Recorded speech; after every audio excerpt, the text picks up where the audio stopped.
Gordon Lightfoot is a melodic singer-songwriter from Canada that was popular in the 1970s. He was famous for his folksy, almost country-type music. One of my favorites is one called The Wreck of the Edmund Fitzgerald, 1976. It is a story about a shipwreck that occurred on the Lake Superior on November 10, 1975, 50 years ago this week. The Edmund Fitzgerald was the largest freighter ship on Lake Superior, originally launched in 1958. She carried taconite iron from the mines of Minnesota to places in Detroit, Toledo, and other Great Lake ports. She was known for her quirky captain Peter Pulser, who acted as a DJ to his men by blasting music over the intercom. He was in charge when the ship broke records for biggest hauls. She won a safety award in 1969 for 8 years with no time off for injury. In 1970 she collided with another ship, the SS Hochelaga, and over the years had several mishaps, none of which were unusual for a freighter. The largest freighter on the Great Lakes, she was also the largest freighter ever sank. In the fall there are very strong winds on the Great Lakes, called the Witch of November by mariners. The winds are created by low atmospheric pressure over the Great Lakes pulling cold Canadian Arctic air from the north-northwest and warm Gulf air from the south. When they collide, they create storms the size of hurricanes.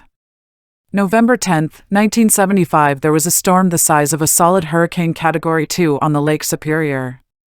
The Edmund Fitzgerald had left Wisconsin November 9, 1975 with Captain Ernest M. Sorley at the helm and was headed for Detroit, Michigan. The captain of the Sykes predicted a big storm heading across Lake Superior and took a route that offered more protection across the vast lake. He stayed in contact with the Edmund Fitzgerald during the journey. Captain Sorley decided to take the regular route across the lake to reach their destination. The storm hit early about 1 a.m. November 10 /sup with winds blowing at 52 knots or 60 miles per hour. The ship was following the SS Anderson, and Mr. Sorley slowed his freighter down to cope with the winds. Later, as the winds were upgraded from a gale to a storm, the Edmund Fitzgerald sped up, maybe tried to outmaneuver the storm.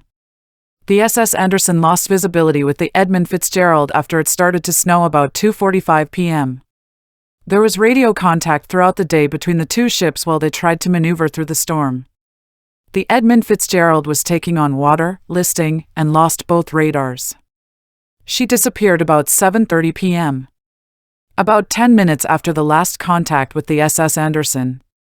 Captain Cooper of the SS Anderson radioed for help when he couldn't reach the ship, and at 9 p.m. Cooper was asked to look for survivors, and by 10 o'clock other ships joined in to search. The storm made it almost impossible to search that night, and though they recovered debris, they found no survivors. All 29 members of crew were lost. The ship was found 4 days later at the entrance to Deadman's Cove, Ontario. In 1976, the U.S. Navy divers investigated the ship and found it in 2 pieces. It was concluded that the Edmund Fitzgerald broke in 2 pieces on the surface. During a dive in 1994 by a Canadian team found the remains of a crew member face up next to the ship. A group of 3 rogue waves, often called 3 sisters, was reported in the vicinity of Fitzgerald at the time she sank. Today the ship sits at a depth of about 250 feet, protected by laws enacted by the Canadian government. The fame of the Edmund Fitzgerald has made it a cottage industry in the area, with mugs, shirts to commemorate the event. An interesting side note, Joseph Mazes, maintenance engineer, known as Jugsy by friends and family, said he was afraid of Captain Ernest McSorley. McSorley would never pull out of a storm. They might have split up or they might have capsized, they might have broke deep and took water. All that remains are the faces and the names of the wives and the sons and the daughters. Gordon Lightfoot.